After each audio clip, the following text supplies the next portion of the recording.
Okay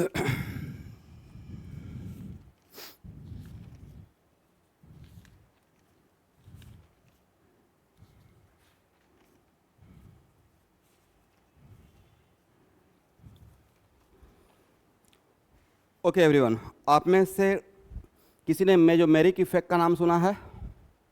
तो आपको resonance पढ़ा रहे हैं, मतलब मेजोमेरिक इफेक्ट पढ़ा रहा हूँ। रिजोनेंस का ही दूसरा नाम क्या है? Mesomeric effect. मेजोमेरिक इफेक्ट ये तो सब लोग सुने होंगे, inductive effect, mesomeric effect, hyper conjugation, right? Under the heading of substituent effect. But mesomeric effect में दोबारा भी लेकर आऊँगा। बट यहाँ से ही रिजोनेंस का दूसरा नाम क्या रहेगा? और रिजोनेंस में जो इलेक्ट्रॉन डोनर है उसको प्लस आर बोलते रहेंगे, तो प्लस आर का ही दूसरा नाम रहेगा प्लस एम। मेजोमेरिक इफेक्ट दो टाइप का, plus M and minus M.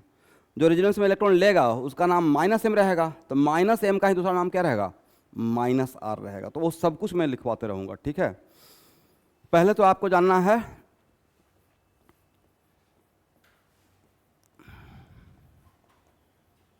Definition. First point बनाइएगा, resonance is a process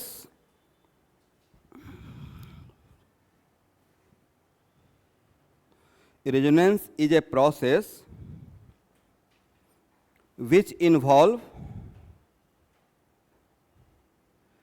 change in position of pi electron,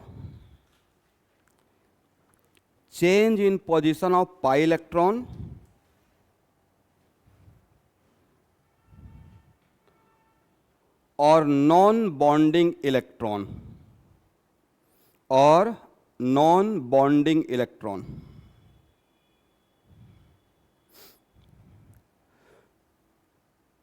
एक minute, what the meaning of non bonding electron?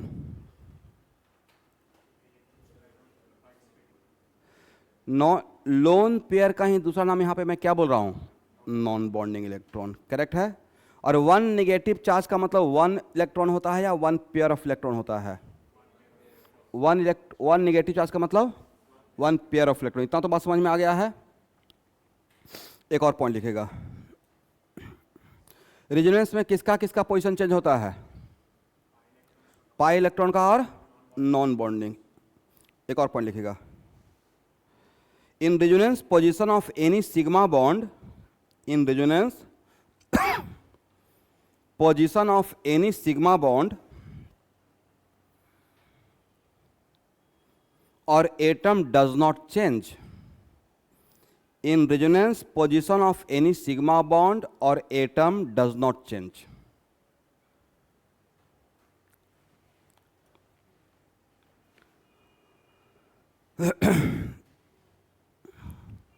एक और point, in resonance position of negative charge or positive charge also changes.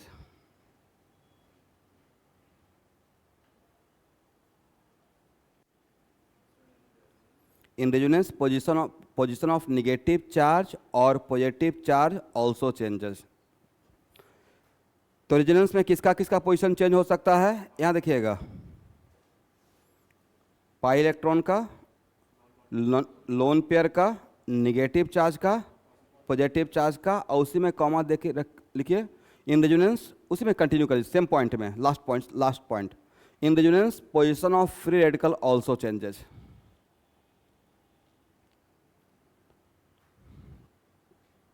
Correct है? In resonance position of free radical. What is the meaning of free radical everyone? Organic chemistry में free radical किसको बोलते हैं? तो carbon का valence electron कितना? 4। मान लेते हैं कार्बन का वैलेंस इलेक्ट्रॉन 4 है और कार्बन 3 बॉन्ड बना लिया, तो एक बॉन्ड बनाने में उसका कितना इलेक्ट्रॉन खर्च होगा? 1। तो 3 इलेक्ट्रॉन खर्च हो गया और वैलेंस इलेक्ट्रॉन कितना है? तो अगर एक इलेक्ट्रॉन इसके पास बचा हुआ है, डॉट का मतलब क्या? लुईस डॉट स्ट्रक्चर, तो उसको बोलते हैं फ्री रेडिकल। इफ मैं लिखवा दूंगा, if any carbon making 3 bond and one valence electron present on carbon, तो उसको हम लोग क्या बोलेंगे, कार्बन का फ्री रेडिकल। बट जनरली अगर फ्री रेडिकल्स बोल रहे हैं और कोई एटम एलिमेंट मेंशन नहीं कर रहे हैं तो ऑर्गेनिक केमिस्ट्री में डिफॉल्ट में कार्बन ही दिमाग में आता है। करेक्ट है। तो रेजोनेंस में अब किसका किसका पोजीशन चेंज होगा, बोलो भाई। पाई इलेक्ट्रॉन का, लोन पेयर का, निगेटिव चार्ज का, फ्री पॉजिटिव चार्ज का, very good, and free radical का। कैसे होगा वो ये अभी आपका लुकआउट नहीं है। रेजोनेंस में किसका किसका पोजीशन चेंज नहीं होगा, सिग्मा बॉन्ड और एटम का पोजीशन चेंज नहीं होगा। इतना बात समझ में आ गया है।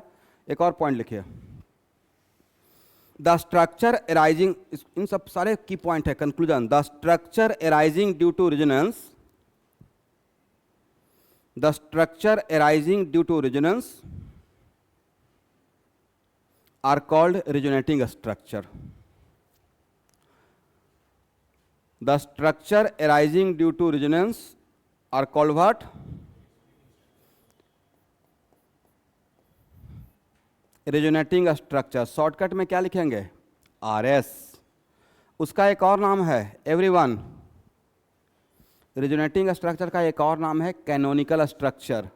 Canonical structure.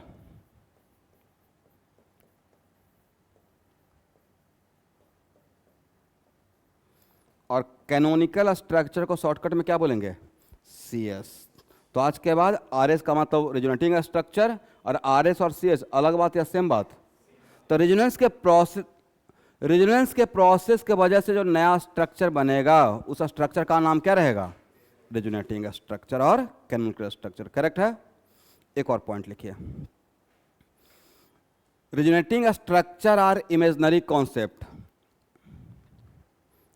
Resonating structure are imaginary concept. It does not exist in reality. Resonating structure are imaginary concept. It does not exist in reality.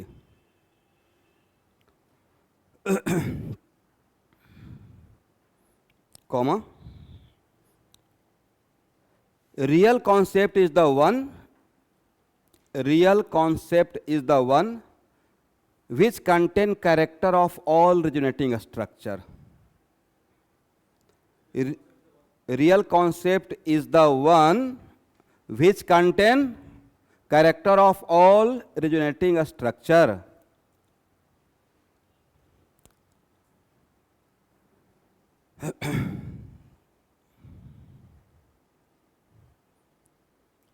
एक मिनट, वैसा कोई भी स्ट्रक्चर जिसमें सारे RS का कैरेक्टर हो तो उसको क्या बोलिएगा, हाइब्रिड ऑफ ऑल।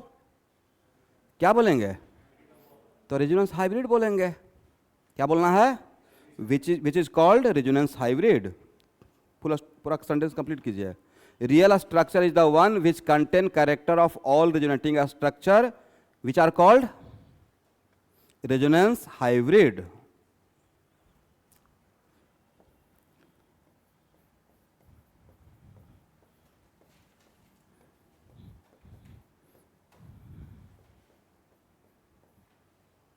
RH। अब बोलिए, यहां देखना है स्टूडेंट, यहां देखिए, बोर्ड पे देखते रहिए। तो जिस भी मॉलिक्यूल में रेजोनेंस होगा उस मॉलिक्यूल में उसका RS रियलिटी में एग्जिस्ट करेगा या उसका RH। RH रियलिटी में कौन एग्जिस्ट करेगा, RH करेगा। करेक्ट है। और RH कैसे बनाएंगे, यहां देखना है। तो अभी नेक्स्ट 20 मिनट्स आपका ये लुकआउट नहीं रहना चाहिए कि सर आप ऐसे क्यों कर रहे हैं। मतलब वो आफ्टर 20.5 आवर आपको भी समझ में आने लगेगा। जब आपको इसके बाद जब आपको सिखाएंगे, सबसे पहले मैं आपको सिखाऊंगा हाउ टू राइट RS। क्योंकि इसमें से जितने भी बच्चे हैं उसमें 90% बच्चे से मैं श्योर हूँ कि उनको सही से रेजोनेटिंग स्ट्रक्चर लिखने नहीं आता है, पर वो NCERT में बस एक बेंजीन का देख कर आ गए हैं। तो जो NCERT में उसको देखकर भी मैं पहले स्टार्ट करता हूँ। एनीवे, ध्यान से देखो भाई,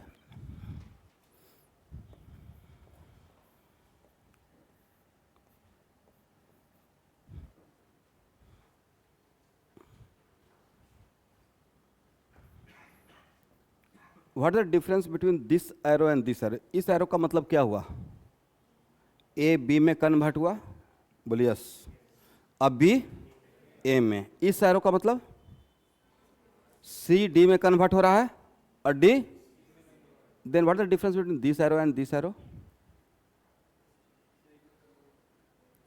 सर बात तो एक ही हो गया ना, आपको यही बोलना चाहिए कि ए कन्वर्टेड इनटू बी, अब be converted into A. Correct है? देखो भाई, जहां भी केमिस्ट्री में या ऑर्गेनिक केमिस्ट्री में जहां भी ए एरो मिलता है, ऐसा नहीं, तो ए एरो यूज किया जाता है रेजोनेंस या रेजोनेंस के जैसा प्रोसेस के लिए। This arrow use for what? बोलिए, रेजोनेंस या रेजोनेंस के जैसा प्रोसेस। तो रेजोनेंस या रेजोनेंस के जैसा, तो आप नेक्स्ट दिमाग में होगा सर रेजोनेंस तो सही है, रेजोनेंस के जैसा प्रोसेस क्या होता है? बोलिए, रेजोनेंस के जैसा कोई प्रोसेस है? बोलिए मेरे साथ, नो बॉन्ड रेजोनेंस। बोलो भाई, बोलिएगा तब तो याद रहेगा, एकदम फिर लेके बोलना है। नो बॉन्ड, ये किसका दूसरा नाम है? हाइपर कंजुगेशन का दूसरा नाम है नो बॉन्ड रेजोनेंस। आप लोग बहुत कमाल किए हो क्लास 11th में। यहां से मुझे समझ में आ जाता है कि आप लोग पूरा कंप्लीट डिस्प्लेसमेंट लिए हो, डिस्टेंस मतलब कवर करते हुए चलते हैं, राइट? तो हाइपर कंजुगेशन का देखते हैं, पढ़ाते हुए मैं खुश रहता हूं, तो आप लोग भी खुश रहो सीखकर। तो हाइपर कंजुगेशन का दूसरा नाम क्या है? No bond resonance. तो नो, नाम ही बोल रहे हैं no bond resonance. This is the only reason कि मैं बोल रहा हूं कि मैं सब कुछ लिखवा दूंगा स्टूडेंट। अब इतना लो लेवल से अगर स्टार्ट कर रहे हैं, इसका मतलब बहुत डेप्थ में जाने वाले हैं। तो this arrow is for resonance और रेजोनेंस के जैसा प्रोसेस के लिए। और इस एरो के दोनों तरफ जो रहता है वो आरएस रहता है। क्या रहता है? Resonating structure. तो सर नो बॉन्ड रेजोनेंस रहेगा तो क्या बोलेंगे? तब एनबीआरएस बोलेंगे, no bond resonating structure. But रहेगा तो रेजोनेटिंग स्ट्रक्चर ही नाम, राइट? इसका मतलब है कि इस एरो के दोनों तरफ जो भी रहता है वो इमेजिनरी कॉन्सेप्ट होता है, वो रियल में एग्जिस्ट नहीं करता है। संडे को आए थे स्टूडेंट? तभी ठीक रखो भाई, क्लास 12th में 1 साल। मौसम भी ठीक नहीं है लेकिन तबीयत ठीक रखना है। ये सब एक्सक्यूज मत कीजिएगा बार बार, ये बहुत पुराना बहाना है, तो कुछ नया खोजिए। ये सबके लिए था। इसका मतलब इस एरो के दोनों तरफ जो भी रहेगा वो क्या रहेगा? इमेजनरी को रहेगा, और रियल में एग्जिस्ट। बट ये जो एरो यूज होता है वो रहता है इक्विलिब्रियम में एरो यूज होता है। किसके लिए? इधर केमिकल इक्विलिब्रियम और आयनिक इक्विलिब्रियम। आप में से कोई भी अगर क्लास छोड़ते हो तो मुझे ज़रूर व्हाट्सएप पर्सनली कीजिएगा। ऐसा नहीं कि मैं क्लास नहीं लूँगा तो मैं मैसेज करूँगा ना, इन्फॉर्म करूँगा ना, भाई today I am not feeling well. वैसे एटलीस्ट आप भी इन्फॉर्म कर दीजिएगा, उससे आपको नुकसान नहीं होगा। मैं उसमें व्हाट्सएप पे आपको गाली देना स्टार्ट नहीं करूँगा, क्यों नहीं आ रहे हो, आना चाहिए था, राइट? ऐसा कुछ नहीं होगा। ऐसा करने से आपका फ़ायदा यह होगा कि मेरे दिमाग में चलते रहेगा कि आपका क्लास छूट गया है, आपके पास वीडियो एज सुन एज पहुँच जाए, ताकि वो क्लास करके आओ तो नेक्स्ट क्लास में साथ साथ चल सको। ठीक है, चलिए। इस एरो को दोनों तरफ जो रहेगा वो कहाँ यूज होता है? इक्विलिब्रियम में। तो इक्विलिब्रियम के दोनों तरफ जो रहता है वो इमेजिनरी है या रियल में एग्जिस्ट करता है? For example PCl5 converted to PCl3+Cl2। देखते हैं, मेरा फेवरेट एग्जाम्पल है, मेरा नहीं है। केमिकल इक्विलिब्रियम का क्वेश्चन बनाइएगा तो 30% जो क्वेश्चन में यही है, PCl5 ही है। इसका मतलब एक किसके लिए यूज करते हैं? रियल के लिए। तो ये तो एरो का डिफरेंस समझ में आ गया। ओके, ये दोनों क्या है? इमेजिनरी। और ए एरो किसके लिए यूज करते हैं? लिखना है, this arrow used for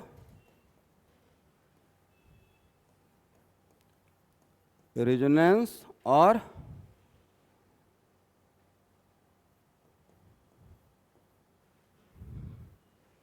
no bond resonance. ये दो जगह के लिए होता है। नो बॉन्ड रेजोनेंस का ही नाम है हाइपर कंजुगेशन। ठीक है, और ए रियल कंपाउंड होगा स्टूडेंट,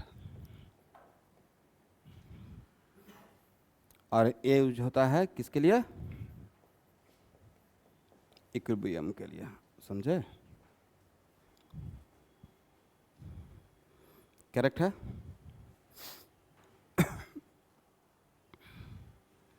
इसको उठाएं। तो ये जस्ट मैंने आपको कॉन्सेप्ट क्लियर कर दिया कि हम लोग रेजोनेंस या हाइपर कंडीशन में ए एरो यूज करने वाले हैं, और केमिकल इक्विलिब्रियम में ए एरो चलेगा। और रेजोनेंस के दोनों, इस एरो के दोनों तरफ जो रहता है वो रहता है रेजोनेटिंग स्ट्रक्चर। और रेजोनेटिंग स्ट्रक्चर क्या होता है, रियल या इमेजनरी? इमेजनरी। बट एक केमिकल इक्विलिब्रियम के दोनों तरफ जो रहता है वो रियल कंपाउंड होता है। सी और डी यहाँ पे क्या है, real compound, and this is for equilibrium. बस मैं इतना ही इंफॉर्मेशन पास किया।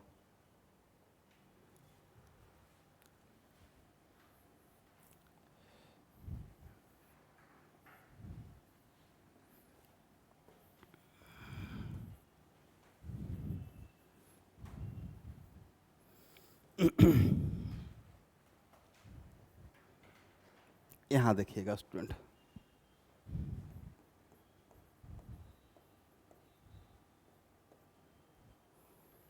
बोलना है ए और ए डिफरेंट है या सेम है?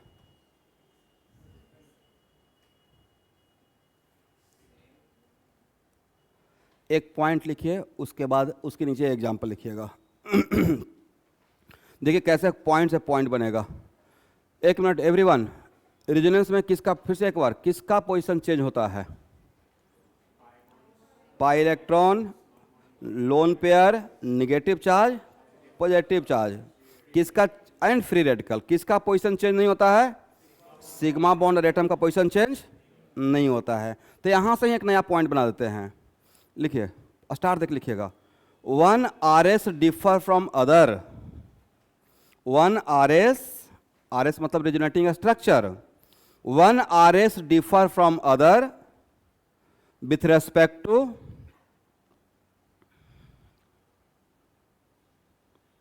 Position of pi bond, one R S differ from other with, one R S differ from other with respect to position of pi electron, comma lone pair, comma negative charge, positive charge और free radical. एक R S दूसरे R S के respect में किसके respect में differ करेगा? किसके position के रेस्पेक्ट में? पाई इलेक्ट्रॉन और लोन पेयर, जिसका पोजीशन चेंज होगा उसके रेस्पेक्ट में डिफर करेगा, राइट? तो जो मैंने लिखा था कि किसका पोजीशन चेंज होता है, वहां से मैंने पॉइंट बना दिया। अब नेक्स्ट क्वेश्चन, ए पॉइंट लिखवाने के बाद ए और ए सेम है या डिफरेंट है? आप बिल्कुल, अभी आप रॉन्ग और राइट में मत जाओ भाई, जो आपको फील होता है बोलिए, सही करने के लिए मैं यहां पे हूं। तो दिखने में सेम लग रहा है, फिर सेम है, देखने में डिफरेंट है। तो देखने में सेम लग रहा है बट डिफरेंट है, कैसे? देखिए, आप में से कुछ स्टूडेंट के माइंड में चल रहा होगा कि सर इस बेंजीन को ऐसे करके थोड़ा घुमा दीजिए, बेंजीन को ऐसे पकड़िए और ऐसे घुमा देंगे तो ऐसा बन जाएगा। बट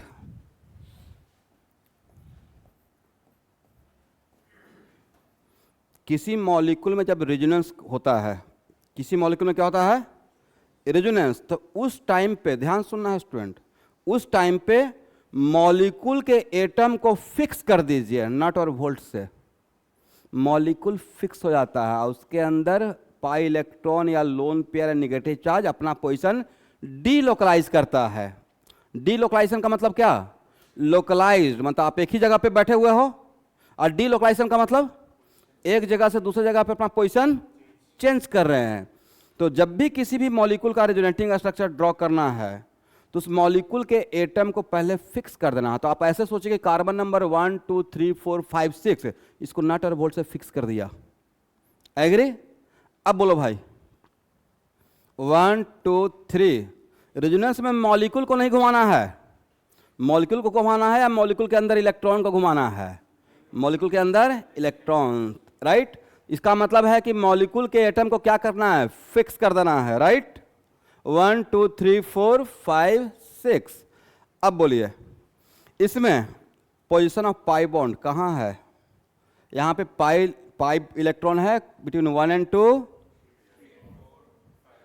इसमें पाई इलेक्ट्रॉन कहाँ है? 2 and 3, 4 and 5, 6 and 1। तो यहाँ पे पाई इलेक्ट्रॉन और यहाँ पे पाई इलेक्ट्रॉन का पोजीशन किस, ये दोनों एक दूसरे के रेस्पेक्ट में किसके रेस्पेक्ट में डिफर कर रहा है? Position of pi electron, position of. तो one RS differ from other with respect to what? Position of pi electron. तो यहाँ पे पाई इलेक्ट्रॉन के रेस्पेक्ट में पोजीशन क्या? पाई इलेक्ट्रॉन का यहाँ पे पोजीशन और यहाँ पोजीशन सेम है या डिफरेंट है? डिफरेंट है। दैट्स भाई इन दोनों को आपस में क्या बोलेंगे? RS बोलेंगे। Both are what? RS of. अब बोलिए both RS are same, looks like similar, but same है या डिफरेंट है? डिफरेंट है। तो कोई किसी को समझाना रहेगा तो क्या बोलना है कि मॉलिक्यूल को नहीं घुमाना है, मॉलिक्यूल के जैसे है वैसे ही उसको फिक्स कर देना है। और फिर भी नहीं मानेंगे तो नंबरिंग कर दीजिएगा, देखो भाई मैं कार्बन नंबर 1 2 3 4 5 6 कर दिया, राइट। अब यहाँ से यहाँ तक देखना है तो पोजीशन चेंज हुआ है। अभी पोजीशन कैसे चेंज हुआ है ये आपका लुकआउट नहीं है, बट अभी के लिए पोजीशन चेंज है या नहीं है? चेंज है। इसका मतलब ए है RS फर्स्ट और ए है RS सेकेंड, करेक्ट है? तो बोलिए RS आर रियल कॉन्सेप्ट या इमेजनरी? रियल में ए एग्जिस्ट करेगा या दोनों में से कोई एग्जिस्ट नहीं करेगा? ना ए एग्जिस्ट करेगा ना ए एग्जिस्ट करेगा। एग्जिस्ट कौन करता है? ठीक से बैठ जाओ स्टूडेंट, बढ़िया से रहेंगे। तो रियल में कौन एग्जिस्ट करेगा? Resonance hybrid. तो next question sir, how to draw the RH? How to draw the, ध्यान से सुनना है, फर्स्ट क्लास किसी भी चैप्टर का बहुत इंपॉर्टेंट होता है, वहाँ पे मैं पूरा फाउंडेशन बनाता हूँ उस चैप्टर का, राइट। आज के बाद रेजोनेंस हाइब्रिड ड्रॉ करने का तरीका है, ध्यान सुनिएगा। अगर हो सकता है तो अपने लैंग्वेज में लिख लीजिएगा। पहले सुनिए इसको। जो भी रेजोनेंस के लिए रिस्पॉन्सिबल रहेगा, द सिस्टम हुआ रिस्पॉन्सिबल फॉर रेजोनेंस। तो सर मुझे कैसे पता चलेगा कि कौन रेजोनेंस के लिए रिस्पॉन्सिबल है? तो जिसका पोजीशन चेंज होगा वही रिस्पॉन्सिबल रहेगा। तो यहाँ पे किसका पोजीशन चेंज हुआ है? पाई इलेक्ट्रॉन का। तो इसका मतलब pi electrons are responsible for resonance. तो जो भी रेजोनेंस के लिए रिस्पॉन्सिबल रहेगा उसे छोड़कर स्ट्रक्चर ड्रॉ कर देना है। तो किसको छोड़कर स्ट्रक्चर ड्रॉ कर देना है? तो मैंने पाई इलेक्ट्रॉन को, पाई बॉन्ड को छोड़कर क्या ड्रॉ कर दिया? स्ट्रक्चर, करेक्ट है। और इस स्ट्रक्चर में अब इन दोनों का मैं कंट्रीब्यूशन लेकर आऊंगा। इन दोनों का बोलिए 1 और 2 के बीच में कैसा बॉन्ड है? RS1 में 1 और 2 के बीच में बोलिए डबल बॉन्ड। और RS सेकेंड में 1 और 2 के बीच में कैसा बॉन्ड है? तब यहां पे मैं 1 और 2 के बीच में डबल बॉन्ड रखें, सिंगल बॉन्ड रखें या बीच का कैरेक्टर रखें? यहां पे डबल, यहां पे सिंगल। तो बीच का कैरेक्टर क्या रहेगा? ना ही डबल रहेगा ना ही सिंगल रहेगा। तो यहां पे बॉन्ड ऑर्डर कितना? 2 एटम के सिंगल बॉन्ड है तो उसको बॉन्ड ऑर्डर 1 बोलते हैं। और 2 एटम के बीच में अगर डबल बॉन्ड है तो बॉन्ड ऑर्डर। तो यहाँ पे बॉन्ड ऑर्डर 2 था, यहाँ पे बॉन्ड ऑर्डर 1 हो गया। तब यहाँ पे कंप्लीट सिंगल है, कंप्लीट डबल है, या दोनों के बीच का बात हो रहा है? तो बॉन्ड ऑर्डर 1 और बॉन्ड ऑर्डर 2 के बीच का वैल्यू क्या रहेगा? पार्शियल डबल बॉन्ड 1.5 अब नहीं बोलेंगे स्टूडेंट, क्योंकि नहीं पता है ना, बॉन्ड ऑर्डर 1.25 भी हो जाता है, ठीक है। यहाँ पे पढ़ाएंगे। इसका मतलब इसको क्या बोलेंगे? डबल बॉन्ड, सिंगल बॉन्ड या partial double bond? Partial double bond, correct है। दैट्स वाई 1 और 2 के बीच में क्या दें? Partial double bond. Partial double bond से इसका भी कैरेक्टर आ गया और इसका भी कैरेक्टर आ गया। डबल बॉन्ड और सिंगल बॉन्ड के बीच का कैरेक्टर क्या रहेगा? पार्शियल डबल बॉन्ड रहेगा। अब यहां देखिए, यहां पे क्या है? सिंगल, यहां पे क्या है? डबल। तो बीच का कैरेक्टर क्या रहेगा? Partial double.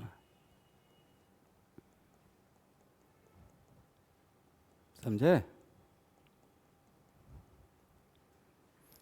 करेक्ट है। तो ये जो मैंने, तो यहां पे जो ये बनाया ये क्या है? रेजोनेंस हाइब्रिड है। तो देखते होंगे कि बेंजीन के लिए बहुत जगह पे ऐसे दिखाया रहता है, करेक्ट। तो रियल ए था, रियल ए था या रियल ए है? रियल ए है, समझे? तो सर आपने सर्कल ड्रॉ कर दिया, एक मिनट, तो आगे के क्लास में इसी चैप्टर में पढ़ाऊंगा एरोमेटिसिटी। तो ऐसा सिचुएशन अगर है और अंदर में अगर एरोमेटिक सिस्टम, तो जानते होंगे बेंजीन कैसा कंपाउंड है, एरोमेटिसिटी का क्या कंडीशन होता है इसमें नहीं जा रहे हैं, बट इतना तो जरूर पढ़ा होंगे बेंजीन इज एरोमेटिक सिस्टम, नहीं सुने हैं? कोई बात नहीं है स्टूडेंट, आप लोग से एनीवन जो सुने हैं कि एरोमेटिक सिस्टम, तो एरोमेटिक सिस्टम अगर ऐसा सिचुएशन है और एरोमेटिक सिस्टम है, तो एरोमेटिक सिस्टम में बहुत फास्ट अंदर में रिवोल्यूशन होता है, तो उसको एक सर्कल से दिखाते रहते हैं। तो अभी के लिए मेरे ऊपर ट्रस्ट करके बेंजीन के लिए ऐसा लिख सकते हैं, ठीक है? अदरवाइज नहीं लिखना चाहते तो ये लिखिए, इसमें तो कोई प्रॉब्लम नहीं है। तो क्या हो गया? ये हो गया रेजोनेंस हाइब्रिड। तो रियल में कौन एग्जिस्ट करेगा? रेजोनेंस हाइब्रिड, ठीक है? बोलो भाई, how to draw RH? Resonance hybrid draw करने का तरीका क्या है कि those who are responsible for resonance, उसको छोड़कर क्या कर देना है? स्केलेटन ड्रॉ कर देना है, और बाद में सारे RS का कैरेक्टर लाना है, और तब जो लास्ट में रिजल्ट मिलेगा उसको क्या बोलेंगे? रेजोनेंस हाइब्रिड बोलेंगे। करेक्ट है? ये हो गया।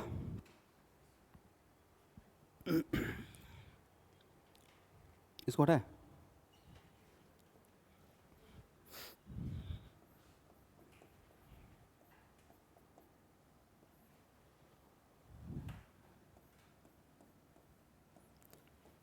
इस क्लास में, इस क्लास तक आपको अगर नहीं भी पता चल रहा है कि क्यों और कैसे हो रहा है, तो प्लीज पेशेंस रखिएगा, ठीक है?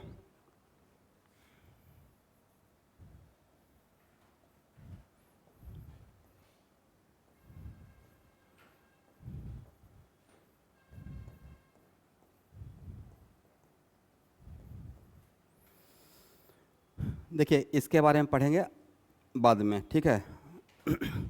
बट एक कौन सा कंपाउंड? बोलो भाई, कीटोन। कौन सा कंपाउंड है? एक कीटोन का फर्स्ट मेंबर है स्टूडेंट, एसीटोन, राइट? एक कौन सा compound? Aldehyde.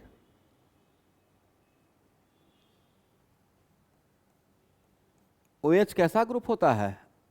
Alcoholic group. OH है, और C डबल बॉन्ड C है। C डबल बॉन्ड C को क्या बोलते हैं? बोलिए, alkyne. C double bond C को क्या बोलते हैं? तो इसमें इन भी है और ऑल भी है, तो इन और ऑल को मिला के क्या बोलिएगा? इनॉल। In plus all. आप लोग बचपन में संधि विच्छेद नहीं पढ़े हैं? शब्दों को तोड़ना, विद्यालय, विद्या प्लस आलय, जिसे कैसे कहते मिलाते हैं, वैसे ही जैसे तोड़ते हैं उसे जोड़ते भी तो हैं। तो अल्कीन प्लस ऑल, अल्कोहल और अल्कीन को मिला के एक शॉर्टकट में क्या बोलेंगे? अल्कीन से इन ले लेंगे और अल्कोहल से ऑल ले लेंगे, दोनों को मिला देंगे तो क्या हो जाएगा? इनॉल। अरे क्या है? कीटोन। तो मेरा क्यों हुआ, कैसे हुआ, ये अभी मेरा लुकआउट नहीं है, इसमें नहीं जाना है कि सर ये कैसे हो गया। मेरा बहुत सिंपल सा क्वेश्चन है कि इसमें पाई बॉन्ड का पोजीशन चेंज हुआ है या नहीं हुआ है। आप लोग हाँ ना कुछ तो आंसर दे सकते हो, आपके सामने है भाई। आप लोग क्या लगता है, आप लोग एक दूसरे का वेट करते हैं कौन आंसर देगा? मॉनिटर थोड़े बनाए हैं क्लास में किसी को। राइट? एक बार मॉनिटर बना के सर सारा बात का आंसर मैं दूंगा। भाई, पाई बॉन्ड का पोजीशन चेंज हुआ है या नहीं हुआ है? हुआ है। यहाँ पे पाई बॉन्ड है कार्बन ऑक्सीजन के बीच में, यहाँ पे पाई बॉन्ड है कार्बन कार्बन के बीच में। करेक्ट है? नेक्स्ट क्वेश्चन, इन दोनों को आपस में RS बोलेंगे या नहीं बोलेंगे? Is it both are RS of each other? क्या ये दोनों एक दूसरे का RS होगा? होगा तो क्यों होगा, और नहीं होगा तो क्यों नहीं होगा? अगर ऐसा ही एग्जाम्पल मैंने क्वेश्चन दे दिया कि एग्जाम्पल है और मैंने पूछा, राइट? क्योंकि 90% जगह पे ही लिखा रहता है, पहला लाइन लिख के छोड़ दिया जाता है कि रेजोनेंस से पाई इलेक्ट्रॉन का पोजीशन चेंज होता है नॉन बॉन्डिंग का, राइट? तो यहाँ पे पाई बॉन्ड का पोजीशन तो चेंज हो गया। Here pi electron between carbon and oxygen, and here pi electron between carbon and carbon. Correct है? तो position of pi electron change हो रहा है, but both are not the RS of each other. वजह? Very good. Resonance से बोला गया है सिग्मा बॉन्ड का पोजीशन चेंज, और आपका भी बात मैं बोल रहा हूँ, सिग्मा बॉन्ड का पोजीशन चेंज हो गया। ये कौन सा बॉन्ड था? Sigma bond. साथ में सर आपने बताया था कि रेजोनेंस में एटम का पोजीशन चेंज नहीं होता है, बट यहाँ पे ए एटम यहाँ चला गया तो एटम का भी पोजीशन चेंज हो गया। इसका मतलब ये RS रेजोनेंस का प्रोसेस नहीं है। और कुछ बहुत जो स्मार्ट रहेंगे वो एरो से पहचान जाते हैं, जो बहुत टैलेंटेड रहेंगे, जिनका IQ लेवल बहुत खतरनाक है, चीज़ों को बहुत ध्यान से सुनते हैं और समझते हैं उस अच्छा यहाँ पे ये एरो काम कर रहा है, ये एरो किसका है? इक्विलिब्रियम का है। इसका मतलब ये जो मैंने दिखाया है वो रेजोनेंस नहीं था, वो टॉटोमेरिज्म था। क्या था? नाम सुना टॉटोमेरिज्म? कोई बात नहीं है स्टूडेंट, हम लोग आइसोमेरिज्म पढ़ेंगे तो सब पढ़ाएंगे। तो आइसोमेरिज्म का वन ऑफ द आइसोमेरिज्म होता है टॉटोमेरिज्म। और टॉटोमेरिज्म में दो कंपाउंड के बीच में इक्विलिब्रियम मेंटेन होता है। इसको बोलते हैं, सुने तो कौन सा टॉटोमेरिज्म है? बोलिए कीटो इनोल टॉटोमेरिज्म। ये क्या है? कीटोन। और क्या है? तो इन दोनों के बीच के इवेंट को मिलाकर क्या पढ़ते हैं? कीटो इनोल टॉटोमेरिज्म। करेक्ट है? देखो भाई, मेरा एक रिक्वेस्ट रहेगा कि आपके जो भी जूनियर रहेंगे उनको इस ट्रैप से ज़रूर बचाइएगा कि हाँ स्कूल 11th क्लास स्कूल में हो जाएगा। बेचारे का 1 साल बर्बाद हो जाएगा। जितना जल्दी हो सके कैटलिस्ट में भेज दीजिए। एकदम बिल्कुल राइट टाइम है। बहुत प्यार से, बहुत आराम से केमिस्ट्री कमाल का पढ़ा दूंगा। नहीं तो 1 साल वेस्ट होने के बाद समझते हैं, मतलब आप लोग खराब स्टूडेंट नहीं हो, अगर मैं बोल रहा हूँ मेरे बातों को समझ पा रहे हो, मतलब सिस्टम में गड़बड़ी था कि जो आपको केमिस्ट्री नहीं समझा पाया। आप में कोई कमी नहीं है। मैं भी तो एक लाइन बोला, आप समझ गए। बस ऐसे ही समझना है चीज़ों को सिस्टमेटिक करके, राइट। इसका मतलब लिखिए, ए हो गया फर्स्ट, ए हो गया सेकेंड। देखिए first and second are not R S of each other. First and second are not R S of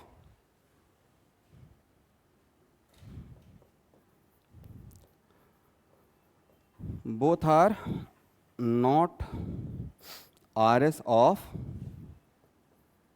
each other। आप लोग एक लाइन रीजन भी लिख लीजिएगा स्टूडेंट। रीजन अगर कोई पूछेगा एसेशन रीजन में तो क्या बोलिएगा? इन दिस प्रोसेस क्या हो रहा है? Position of sigma bond as well atom both are. Pi bond का भी पोजीशन चेंज हो रहा है, बट सिर्फ पाई बॉन्ड का पोजीशन चेंज होने से रेजोनेंस बोल देंगे? नहीं। यहाँ पे पाई बॉन्ड का पोजीशन चेंज हुआ, but apart from pi bond साथ में सिग्मा बॉन्ड का और एटम का भी चेंज हो गया, जो कि नहीं होना चाहिए था। तो मेन रीजन क्या रहेगा? Because position of atom and sigma bond are also changing. लिख लीजिए।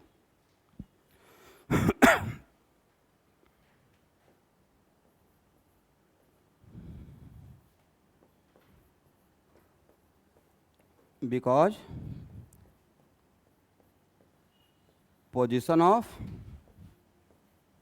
sigma bond and atom are also changing। ठीक है, यहां तक समझ में आ गया?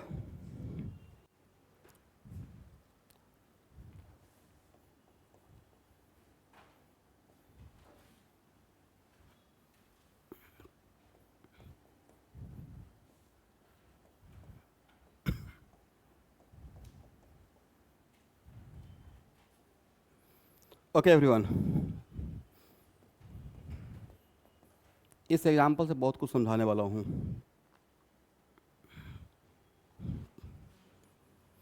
यहाँ देखिए, बॉन्ड ऑर्डर कितना है? 1। Bond order 2। बॉन्ड ऑर्डर, अच्छा बताइए, बॉन्ड ऑर्डर ज़्यादा तो बॉन्डिंग ज़्यादा या कम? क्वाइट ऑब्वियस है ना। Bond order is the extent of bonding. Bond order ज़्यादा तो बॉन्डिंग, 2 एटम की जो सिंगल बॉन्ड है, करेक्ट है।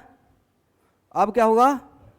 तो ये सुने कि बॉन्डिंग दो लोगों के बीच ज़्यादा हो रहा है तो एक दूसरे से दूर जा रहा है। दूर जाएगा या पास आएगा? तो बॉन्ड ऑर्डर ज़्यादा तो एटम का डिस्टेंस ज़्यादा या कम? कम। तो बॉन्ड ऑर्डर और बॉन्ड लेंथ डायरेक्टली चलता है या इन्वर्सली चलता है? इन्वर्सली। तो क्या बोल सकते हैं? Bond order increases, bond length decreases. बोलिए यस। बॉन्ड ऑर्डर और बॉन्ड लेंथ का ए रिलेशन है। बॉन्ड ऑर्डर बढ़ेगा तो बॉन्ड लेंथ, और bond order and bond strength. Bond order 1 मतलब सिंगल बॉन्ड, बॉन्ड ऑर्डर 2 मतलब, तो आपको सिंगल बॉन्ड को तोड़ने में ज़्यादा एफर्ट लगेगा या डबल बॉन्ड? डबल बॉन्ड में 2 बॉन्ड तोड़ना पड़ेगा, सिंगल बॉन्ड में तो लॉजिक है। और ट्रिपल बॉन्ड तो क्या बोल सकते हैं bond order and bond strength directly.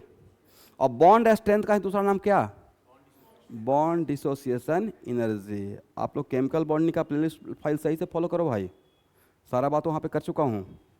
इसका मतलब bond order directly proportional to what, bond dissociation energy and bond. लिखिए सब कुछ यहाँ पे मुझे रिक्वायरमेंट होगा।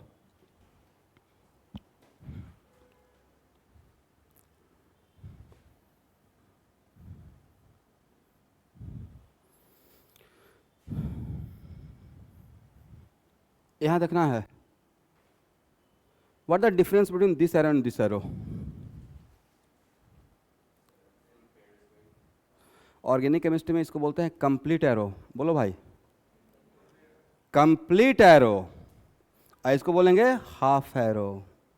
तो आज के बाद कहीं भी एक ऑर्गेनिक केमिस्ट्री में अगर मैं ऐसे एरो इंडिकेट करके दिखा रहा हूँ, इसका मतलब ये ऑर्गेनिक केमिस्ट्री में खास करके इसका मतलब ये बिल्कुल भी अच्छा दिखने के लिए नहीं रहेगा।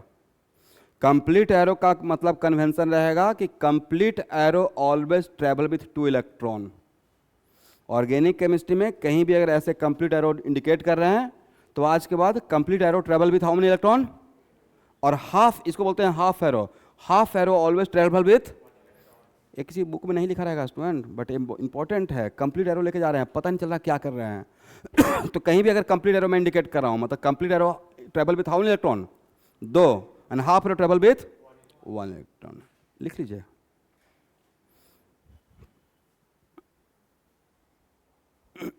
याद रहेगा, complete arrow travel with how many electron, 2 electron, and half arrow travel with 1 electron.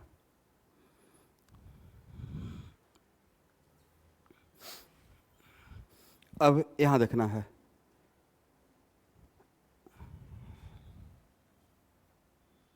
Okay everyone, यहां देखिए। अभी बिल्कुल नहीं पूछना कि क्यों और कैसे, क्योंकि आपको नहीं पता कि how to draw the RS.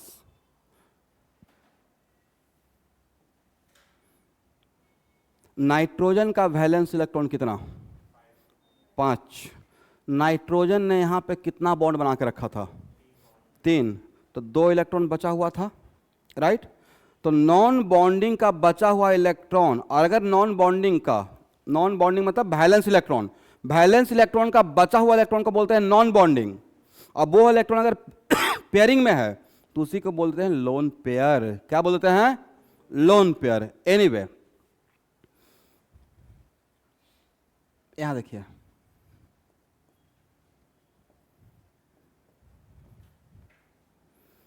ध्यान से देखना है। यहां से मैंने क्या, कौन सा एरो दिखाया है, बोले कंप्लीट एरो। और किसको इंडिकेट करते हुए दिखाया है, लोन पेयर। किसका लोन पेयर, और किसके बीच में एरो लेकर गया है, नाइट्रोजन और कार्बन के बीच में। और एक बॉन्ड बनाने के लिए कितना इलेक्ट्रॉन खर्च होता है, 2। 1 बॉन्ड बनाने के लिए में कितना इलेक्ट्रॉन खर्च होगा, 2। तो यहां पे ये 2 इलेक्ट्रॉन आकर क्या करेगा, बोले बॉन्ड बनाएगा। क्या करेगा, 2 एटम के बीच में अगर इलेक्ट्रॉन आ रहा है तो क्या बनाने वाला है, बॉन्ड। बोले तो यहां पे सपोज कीजिए कि रेजोनेंस के प्रोसेस में कल के डेट में आपको भी पता चल जाएगा, ऐसे इसी बात को ऐसे लिखवाऊंगा हाउ टू ड्रॉ आरएस में, कि if lone pair conjugated with pi bond, conjugation term तो सुने होंगे, if lone pair conjugated with pi bond, नहीं लिखना है अभी, then flow of electron from lone pair to pi bond. This is the only वजह कि मैं बोल रहा हूं कि अभी आपको वो नहीं जानना है, बस इतना जानिए कि अगर नाइट्रोजन ने अपना लोन पेयर डीलोकलाइज किया, रेजोनेंस में दिया, तो अगर एक कार्बन और नाइट्रोजन के बीच में इलेक्ट्रॉन आता है तो यहां पे आकर कौन सा बॉन्ड बनाएगा ये पता है कि बॉन्ड बनाएगा, कौन सा बॉन्ड, क्यों सर, पहले से सिग्मा बॉन्ड है, पहले से क्या है, and we know that 2 atom के बीच में मैक्सिमम सिग्मा एक ही होता है। तो अब आकर कौन सा बनाने वाला है, लॉजिक है ना भाई, between the 2 atom maximum sigma is what, 1, तो रेस्ट क्या बनेगा, पाई बॉन्ड। करेक्ट है। अब यहां देखना है, तो अगर यहां पे ये 2 इलेक्ट्रॉन आकर यहां पे बॉन्ड बना दिया तो अब इस कार्बन के चारों तरफ कितना बॉन्ड हो जाएगा? 5। इस एरो को भूल जाइए फॉर मोमेंट। अगर यहां पे बॉन्ड बन गया, then how many bond around the carbon? 5। Carbon can not be pentavalent. Carbon pentavalent, तो वो क्या करेगा? अब यहां देखना है, यहां पे इस सपोज कीजिए पाई बॉन्ड है, इस पाई बॉन्ड में 2 इलेक्ट्रॉन है, एक किसका? इस कार्बन का, और एक किसका? इस कार्बन का। करेक्ट है?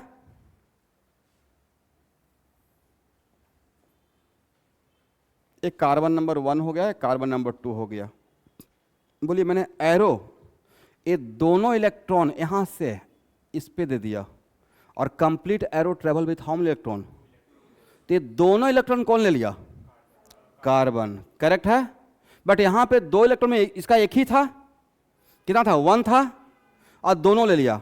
तो इस कार्बन को इस एरो से, इस एरो के वजह से इस कार्बन को प्रॉफिट हुआ या लॉस हुआ? प्रॉफिट। क्या हुआ? कितने इलेक्ट्रॉन का? 2 का या 1 का? 1 का, क्योंकि 1 तो खुद का था। राइट? तो क्या इसको ऐसे लिख सकते हैं? निगेटिव, और 1 निगेटिव का मतलब क्या? 1 पेयर ऑफ इलेक्ट्रॉन। तो एक्चुअली यहां पे जो 2 इलेक्ट्रॉन था वो बॉन्ड पेयर ही तो था। ये बॉन्ड पेयर यहां पे आकर क्या बन गया? Lone pair. बॉन्ड पेयर आकर यहां पे क्या बन गया है? Lone pair. करेक्ट है? अब यहां देखना है स्टूडेंट,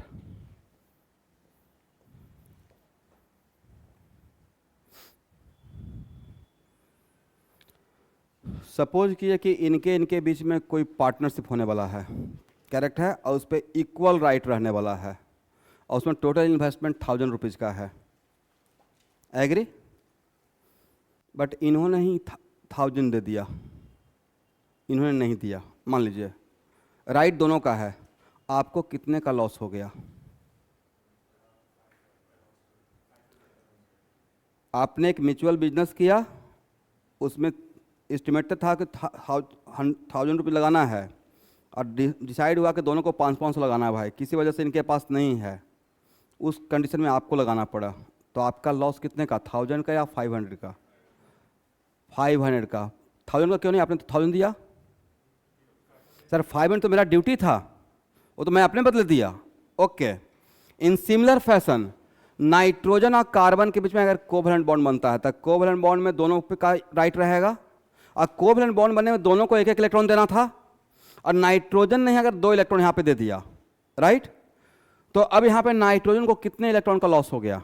2 दिया है, 2 इलेक्ट्रॉन, बट 2 इलेक्ट्रॉन का लॉस बोलेंगे या 1 इलेक्ट्रॉन का? अरे बॉन्ड बना रहे थे 1 इलेक्ट्रॉन, तो उसका खुद का ड्यूटी था। इस किसके बीच में बॉन्ड बना है? इस कार्बन के बीच में बना है, राइट? तो एक्चुअल में कार्बन और नाइट्रोजन के बीच में अगर डबल बॉन्ड बनना था, एक एक्स्ट्रा बॉन्ड बनना था, तो एक्चुअल में होना चाहिए था कि 1 इलेक्ट्रॉन इसे देना चाहिए था, 1 इलेक्ट्रॉन इसे देना चाहिए था। दोनों इलेक्ट्रॉन कौन दे दिया? नाइट्रोजन। तो इस कार्बन के बदले नाइट्रोजन ने कितना दिया? 1। तो दूसरे के बदले आप जितना खर्च करेंगे वही तो आपका लॉस दिखेगा। तो नाइट्रोजन को कितने का इलेक्ट्रॉन का लॉस हुआ? 1 इलेक्ट्रॉन का। तो इस पे क्या देंगे? प्लस। करेक्ट है? अब बोलिए, बोलो भाई, इस एरो से किसको प्रॉफिट हुआ है? किस कार्बन को? बोले कार्बन नंबर 1। इस एरो से किसको प्रॉफिट हुआ? और इस एरो से किसको लॉस हुआ? बोलते ही नहीं है। इस एरो से किसे लॉस हुआ? Carbon number 1। कितने इलेक्ट्रॉन का? इस एरो से किसको प्रॉफिट हुआ? कितने इलेक्ट्रॉन का? तो आपके पास 10 रुपया आया और 10 रुपया चला गया, तो overall no profit no loss. No profit no loss. इसका मतलब है कि कार्बन नंबर 1 को ना ही प्रॉफिट हुआ और ना ही लॉस हुआ। दिस इज द ओनली वजह कि इस पे चार्ज 0 निगेटिव दे, पॉजिटिव दे या 0 दे। 0 देंगे। 1 इलेक्ट्रॉन का इस तरफ से प्रॉफिट हो गया और 1 इलेक्ट्रॉन का इस तरफ से लॉस हो गया, तो ओवरऑल क्या रहा? No profit. और ये तो बिल्कुल आप ऐसे भी देख सकते हो भाई, यहां देखिए, ये तो सामने प्रत्यक्ष दिख रहा है। कार्बन का मतलब जो एकदम ट्रांसपेरेंट वे में दिख रहा है, कार्बन का वैलेंस इलेक्ट्रॉन कितना? 4। एक कार्बन कितना बॉन्ड बनाए हुए है? 4।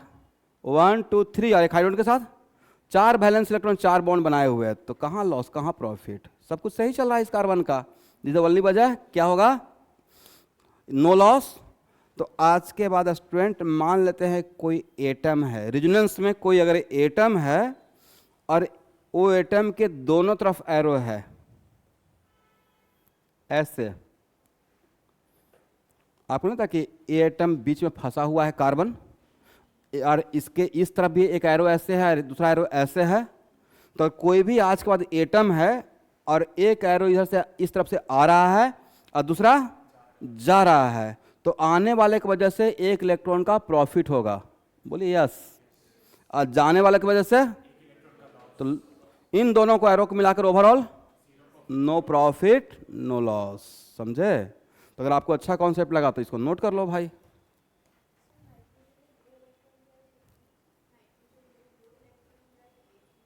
एक इलेक्ट्रॉन से बॉन्ड बनेगा तो 2 इलेक्ट्रॉन दिया, और मैंने बताया ना कि पूरे केमिस्ट्री में अगर मैं कंप्लीट एरो यूज करता हूँ मतलब ट्रेवल विथ 2 इलेक्ट्रॉन, तो नाइट्रोजन के ने अपना लोन पेयर दिया, लोन पेयर, पेयर में कितना इलेक्ट्रॉन? 2। जिसके पास 2 इलेक्ट्रॉन बचा हुआ था ना, इसने दोनों इलेक्ट्रॉन दिया है। तो नेक्स्ट क्वेश्चन, 2 इलेक्ट्रॉन का लॉस दिखाएं या 1 इलेक्ट्रॉन का? 2 इलेक्ट्रॉन देकर बॉन्ड बनाया, 2 इलेक्ट्रॉन देकर क्या बनाया? Bond, pi bond. तो अगर नाइट्रोजन कार्बन के साथ बॉन्ड बना रहा है और कोवलेंट बॉन्ड, तो इसको भी तो अपना रिस्पॉन्सिबिलिटी था 1 इलेक्ट्रॉन देने का। कार्बन के बदले कितना इलेक्ट्रॉन दिया? 1 दिया। तो जो दूसरे के बदले खर्च करेंगे वही तो उसका लॉस रहेगा। तो कार्बन के बदले दिया 1 इलेक्ट्रॉन, दैट्स वाई इसका इस पे 1 पॉजिटिव चार्ज दे रहा है 2, बट लॉस कितना बोलेंगे?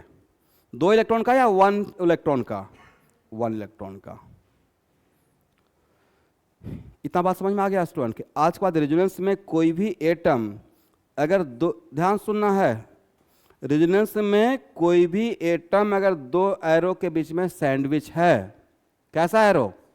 एक आने वाला एरो, एक जाने वाला एरो। ऐसा बिल्कुल मत सोचिएगा कि सर अगर ऐसा रहेगा तो, ये भी तो दिमाग में आ सकता है, और ऐसा रहेगा तो, ये पूरे रेजोनेंस में कभी नहीं मिलेगा, पूरे रेजोनेंस के प्रोसेस में मिलेगा ही नहीं। ठीक है? बिकॉज आगे चल के लिखवाऊंगा हाउ टू ड्रॉ आरएस में कि रेजोनेंस में एरो का डायरेक्शन सेम होता है। अगर एरो पूरा इस डायरेक्शन में जा रहा है, एक ऐसे तो दूसरा ऐसे ही रहेगा, कभी भी दोनों एरो का डायरेक्शन जस्ट अपोजिट नहीं होता है। This is the only reason कि अगर कोई if any atom sandwich between 2 arrow, एक आने वाला और एक जाने वाला, तो आने वाले की वजह से कितने का प्रॉफिट? 1 इलेक्ट्रॉन का प्रॉफिट। आ जाने वाले की वजह से बहुत जगह आएगा स्टूडेंट, इसलिए यहाँ पे लिख लीजिएगा अपने लैंग्वेज में। मैंने बड़ा बड़ा बात को बहुत छोटा छोटा टर्म में तोड़ कर समझा रहा हूँ। ठीक है?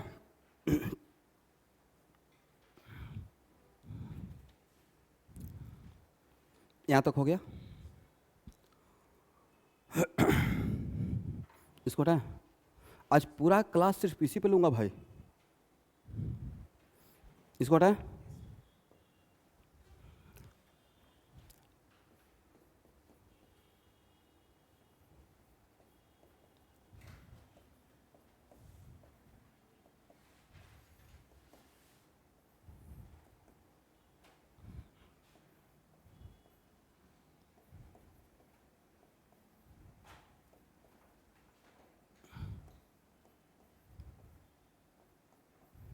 ओके।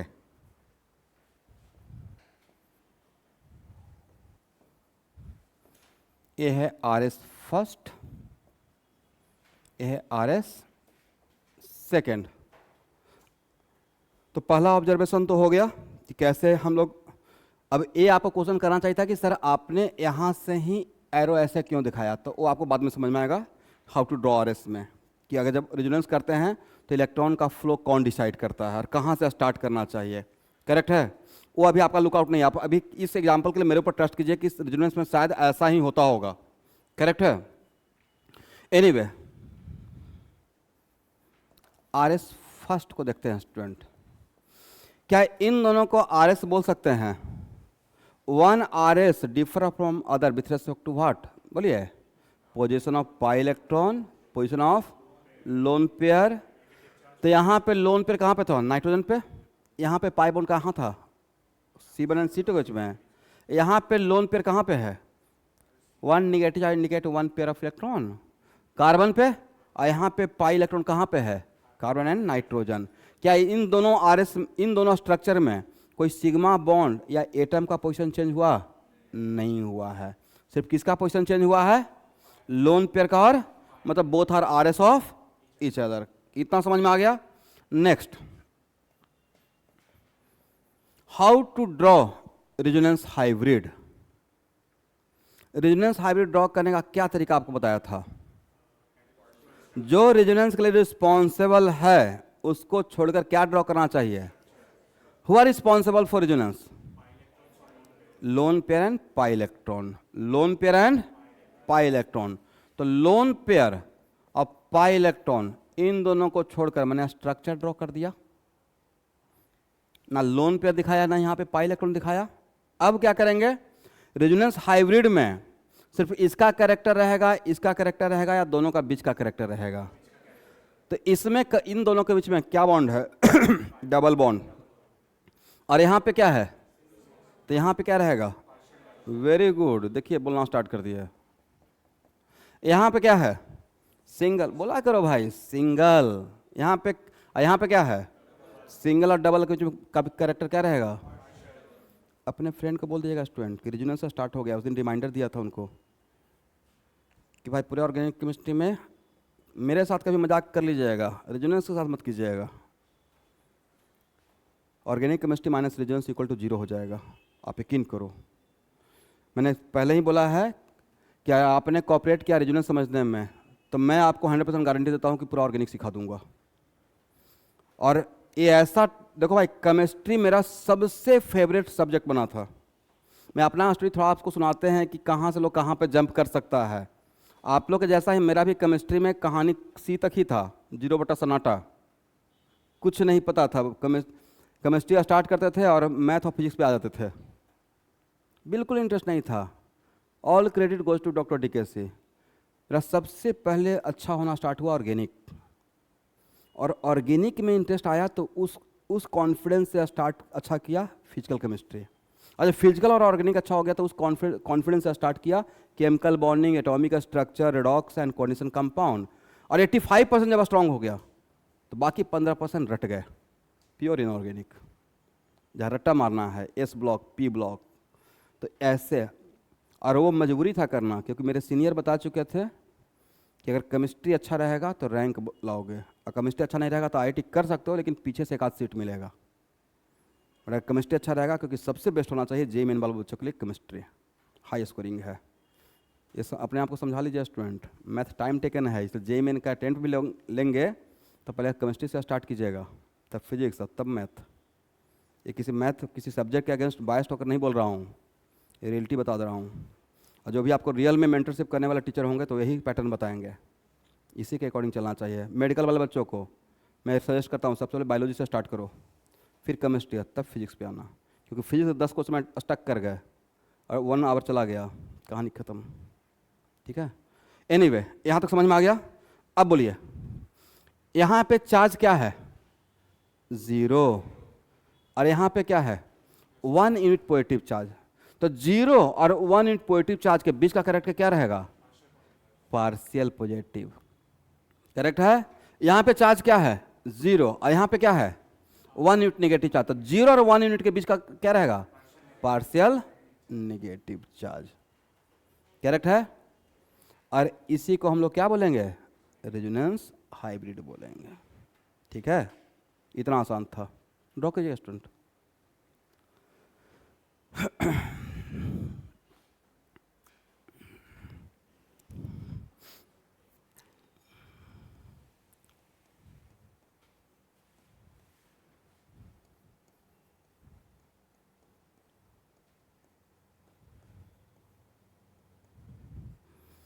ओके, ये कौन सा RS?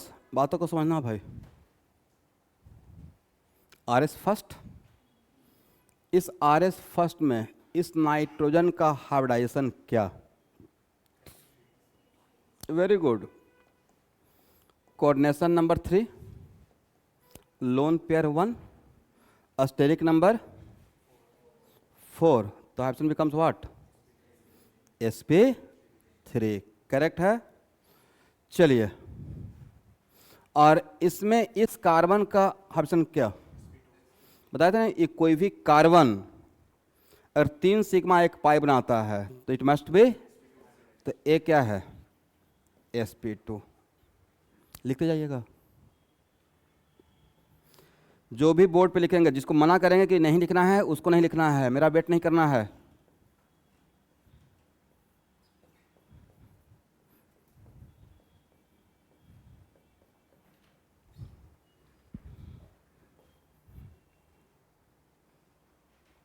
यहां अब देखिए ARS सेकंड,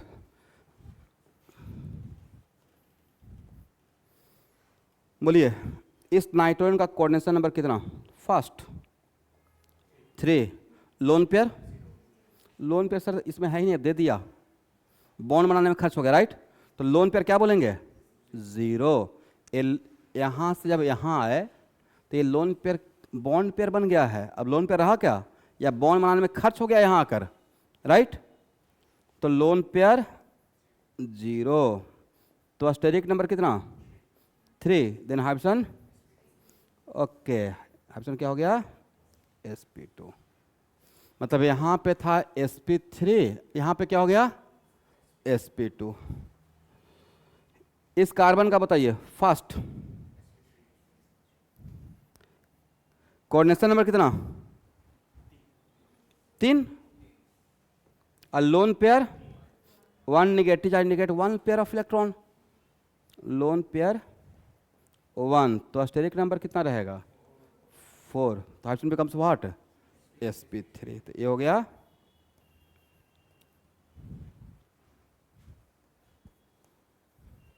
sp2 और ए sp3।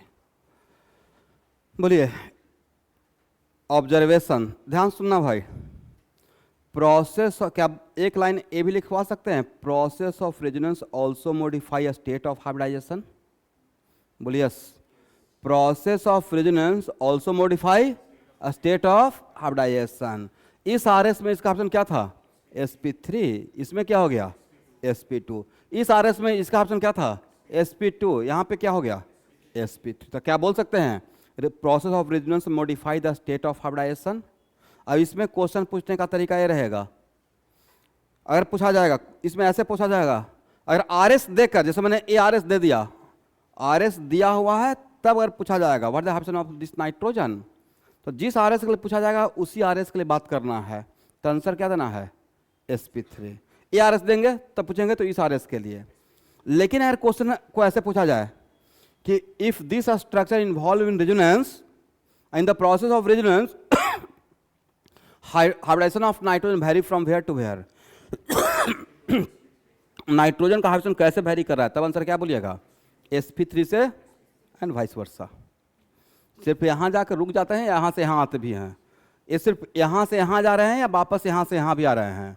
ये ओनली वन साइडेड एरो है या बोथ साइडेड? बोथ साइडेड है, ठीक है। इसका मतलब ये इसमें जा रहा है और ये इसमें जा रहा है, करेक्ट है? समझ में आ गया? चलिए बढ़िया से लिखिए। जितना भी यहाँ पे एक्सप्लेन कर रहा हूँ सबको पॉइंट बनाकर नोट करवा दूंगा, ठीक है?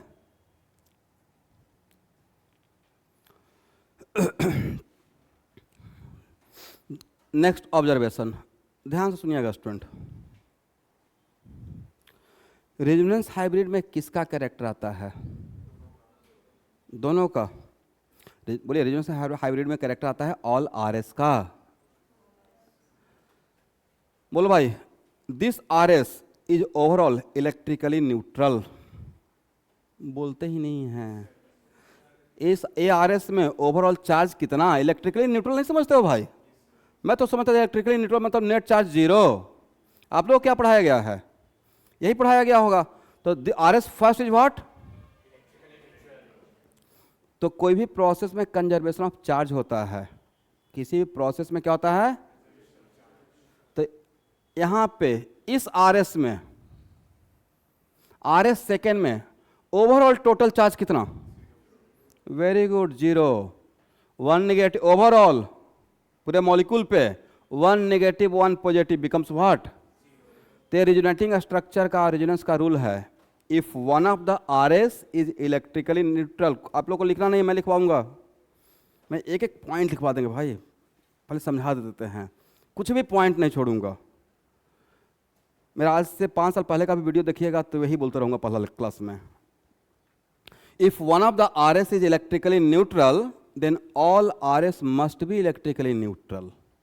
कोई भी अगर एक आर एस इलेक्ट्रिकली न्यूट्रल है तो सारा आर एस क्या रहेगा, न्यूट्रल। का मतलब ये नहीं कि चार्ज का सेपरेशन नहीं होगा, यहां पे चार्ज का सेपरेशन हुआ है, बोलिए यस, पॉजिटिव नेगेटिव, लेकिन ओवरऑल चार्ज क्या है, जीरो। तो ये ओवरऑल क्या है, न्यूट्रल। आर एस फर्स्ट क्या है, आर एस सेकेंड क्या है, न्यूट्रल। तो न्यूट्रल और न्यूट्रल जो बनेगा वो क्या रहेगा, न्यूट्रल ही तो रहेगा। आप हम लोग ही तो बोल रहे हैं कि रेजोनेंस हार्मोनी में किसका कंट्रीब्यूशन रहेगा, आर एस का। तो एक R S overall net charge क्या, जीरो। इस पे नेट चार्ज क्या, तो इस पे भी नेट चार्ज क्या रहेगा, जीरो। तो अगर मैं ऐसे दे भी देता और तब पूछता कि डेल डैश माइनस का अमाउंट मैग्नीट्यूड और डेल प्लस का डिफरेंट रहेगा, सेम रहेगा, सेम रहेगा। तो रूल मैं लिखवाऊंगा। तो रूल क्या हो गया, if one of the R S is electrically neutral then all R S must be electrically neutral and at the same time resonance hybrid is also electrically neutral. ये बात समझ में आ गया, यहाँ तक सीख लिए, सबको समझ में आ गया है। अब नेक्स्ट क्वेश्चन, यहाँ पे एक मन में क्यूरियोसिटी होगा, सर इफ, अब हो सकता है कि आप लोग अपने मन में सोच लें okay all the time R S electrically neutral ही रहेगा। ऐसा नहीं मैं बोला, मैंने बोला if one of the R S. अब यहाँ पे मेरा दूसरा स्टेटमेंट है, ऐसा भी रह सकता है, if one of the R S is one unit negatively charged, कितना, then all RS, yes, and resonance hybrid, yes. If one of the RS has one unit positive charge, then yes, or resonance hybrid is also. If one RS is having one free radical, किसी एक RS में one free radical है तो सारे RS में क्या रहेगा, one free radical रहेगा। सिचुएशन समझ में आ गया, करेक्ट है। तो ये भी एक पॉइंट नोट करने वाला रहेगा, इसको हटाएं।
ओके,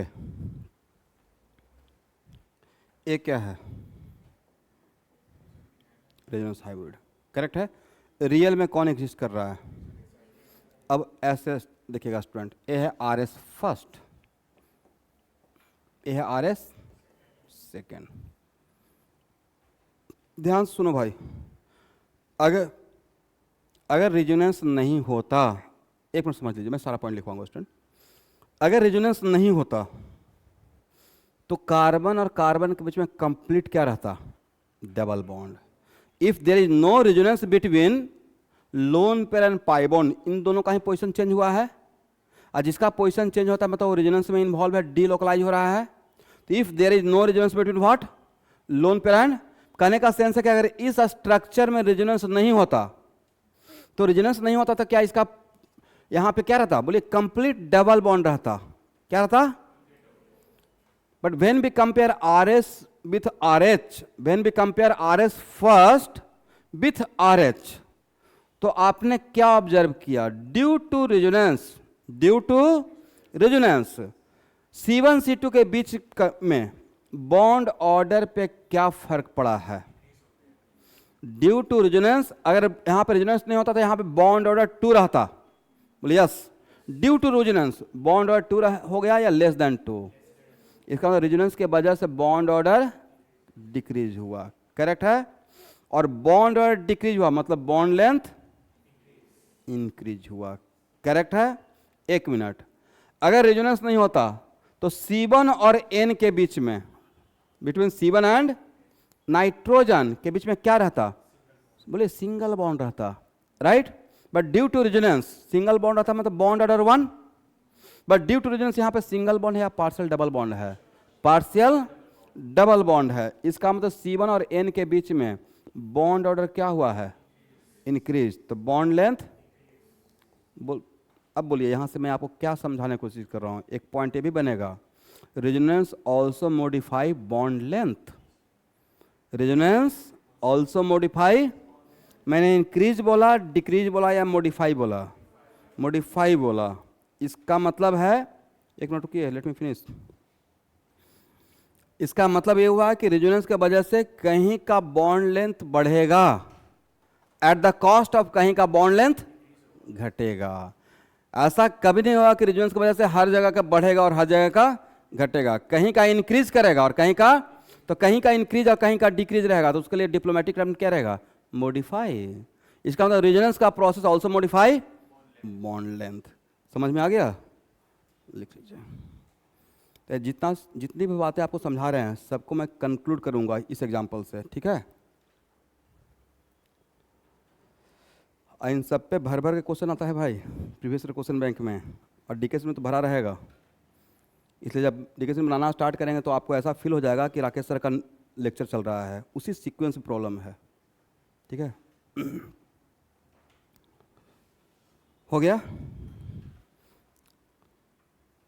तो इस एग्जाम्पल से रिलेटेड मैंने जितना भी बात सिखाया उसको कंक्लूड कर लें, वापस इस थ्योरी को लेकर आएंगे। बट यहाँ पे मोटा मोटी हम लोग कुछ बात इंट्रोड्यूस की है, करेक्ट है। लिखिए conclusion.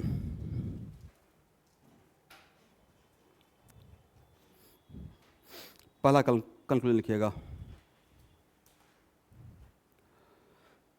Resonance also modify a state of hybridization.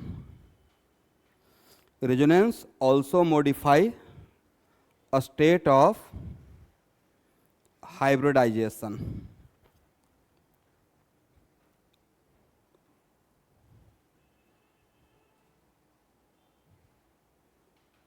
एक और पॉइंट लिखिएगा,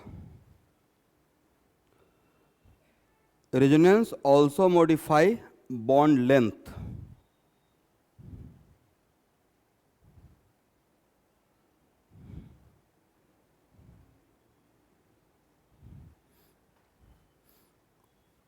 यहाँ देखिएगा एग्जाम्पल के तौर पे, ये तो आपके सामने ही है, ये तो लिख लिए होंगे। तो क्या एग्जाम्पल देने का रिक्वायरमेंट है कि यहाँ का इंक्रीज किया यहाँ का डिक्रीज किया? ये बोलना काफ़ी हो गया कि कहीं का इंक्रीज करेगा कहीं का। इस कॉन्सेप्ट पे कम से कम 10-15 क्वेश्चन मिलेगा डीकेएस में, राइट टाइम पे मैं वो क्वेश्चन लूँगा, ठीक है। तो यहाँ पे इस एग्जाम्पल से जस्ट मैंने आपको डेमो दिया, दुनिया दिखाया कि देखो भाई रेजोनेंस में क्या क्या हो सकता है। तो resonance also modify bond length, कहीं का इंक्रीज करेगा कहीं का। अब बॉन्ड लेंथ बोल रहे हैं मतलब बॉन्ड ऑर्डर उसके अंदर आ गया, बॉन्ड ऑर्डर और मॉडिफाई हो रहा है तभी तो बॉन्ड लेंथ मॉडिफाई हो रहा है। इसका मतलब क्या हर जगह का बढ़ रहा है हर जगह घट रहा है, कहीं का बढ़ रहा है कहीं घट रहा है। तो कहीं का इंक्रीज करेगा एट द कॉस्ट ऑफ कहीं का डिक्रीज। एक और point, if one of the RS is electrically neutral, if one of the RS is electrically neutral, then all RS must be electrically neutral. Then all RS must be electrically neutral. अगर कोई एक RS electrically neutral रहेगा तो सारा RS क्या रहेगा? Electrically neutral होगा, correct है।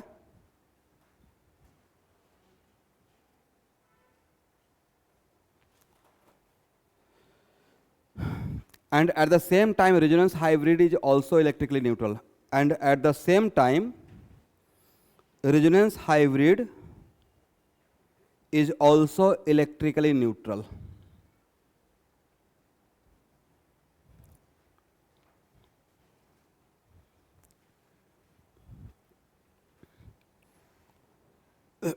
यहां तक हो गया?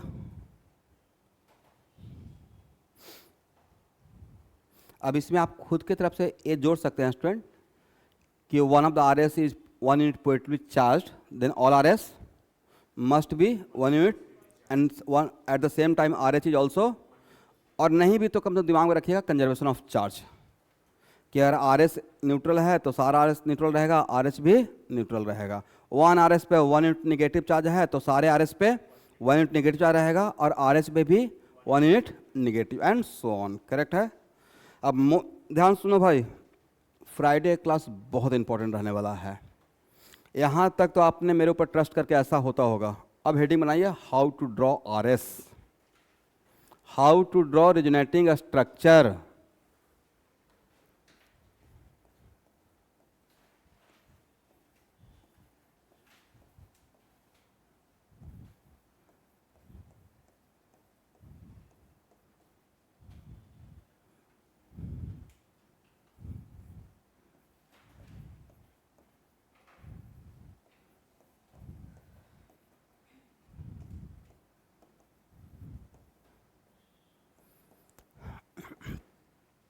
यहाँ देखिए, जिनको ए ड्रॉ करने आएगा मतलब उनको मेजोमेरिक इफेक्ट आ गया।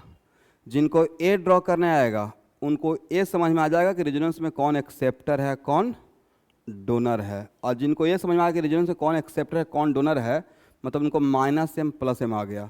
और जिनको ये ड्रॉ करने आ गया उनको हाइपर कंजुगेशन आ जाएगा, और जिनको हाइपर कंजुगेशन आ गया उनको इंडक्टिव इफेक्ट आ जाएगा, और जिनको इंडक्टिव इफेक्ट आ गया उनको कार्बोकटायन और कार्बन आयन और फ्री रेडिकल इन सब बोलते हैं रिएक्शन इंटरमीडिएट, उसका स्टेबिलिटी समझ में आ जाएगा। और जिनको ये सारे कुछ आ गया उनको acidity and basicity of organic compound समझ में आ जाएगा, एक क्वेश्चन फिक्स है। और जिनको इतनी सारी बात समझ में आ गया उनको रिएक्शन मैकेनिज्म समझ में आ जाएगा, और जिनको रिएक्शन मैकेनिज्म समझ में आ गया उनको रिएक्शन समझा दूंगा। मतलब कहने का सेंस सब इंटरलिंक्ड है। इसका मतलब फ्राइडे क्लास बहुत इंपॉर्टेंट रहेगा। और यहाँ पे मैं आपको क्लास में आपको हाथ पकड़ के RS लिखने के लिए सिखाऊंगा, क्योंकि मुझे फुल कॉन्फिडेंस है कि आप में से किसी को भी 100% RS ड्रॉ करने नहीं आता है। जब आप ड्रॉ करते हैं होता है ना कि हाँ बस ऐसा होता होगा, मतलब ये कॉन्फिडेंस के साथ नहीं बोल सकते कि ऐसा ही होता होगा, इसलिए इसको फ्राइडे क्लास में समझेंगे। आज के लिए इतना ही, ठीक है।